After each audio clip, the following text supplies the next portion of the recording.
انا في اواخر سنه رابعه طب، واكتر حاجه كانت مخوفاني قبل ما ادخل الكليه ان حياتي الاجتماعيه هتتدمر، واني مش هشوف الشارع تاني، وهفضل عايش عمري كله بين الكتب والمذاكره. بس بعد 4 سنين في الكليه، هل الكلام ده طلع صح؟ الحقيقه لا.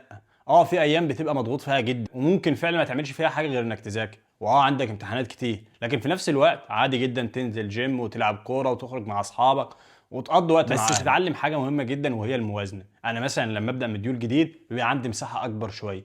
في بدايه المديول عادي جدا بنزل جيم والعب واخرج، لكن كل ما الامتحان يقرب ببدا اقلل الحاجات اللي ملهاش لازمه واركز اكتر في المذاكره. ودي اول نصيحه، ما تعاملش كل ايام المديول كانها ليله امتحان. تاني حاجه ما تستناش تخلص كل اللي وراك علشان تعيد، لانك لو عملت كده غالبا مش هتعيد. حدد وقت للمذاكره ووقت للحياه، حتى لو وقت الحياه قليل. تالت حاجه، ما تحسش بالذنب لمجرد انك بتعمل حاجه بتحبها. لو ذاكرت كويس وبعدها نزلت الجيم ساعه، انت مش بتضيع وقتك، انت بتدي لنفسك طاقه عشان تكمل. رابع حاجه ودي اهمهم، ما تقارنش نفسك بحد. ممكن تلاقي واحد بيذاكر 8 ساعات وانت بتذاكر 4 ساعات، لكن انت مذاكرتك مركزه وهو لا. المهم في الاخر مين فاهم ومين محقق هدفه. واخر واهم نصيحه، ما تخليش الطب ياكل حياتك كلها. انت طالب طب بس انت مش طالب طب وبس. خلي عندك رياضه، اصحاب، اهل، هوايات وحاجات بتحب تعملها بعيد عن الكليه، لانك لو استنيت لحد ما تتخرج علشان تعيش ممكن تكتشف انك ضيعت احلى سنينك في انتظار وقت مناسب عمره ما جه. الطب محتاج منك توازن، مش محتاج منك تلغي حياتك. وبس كده.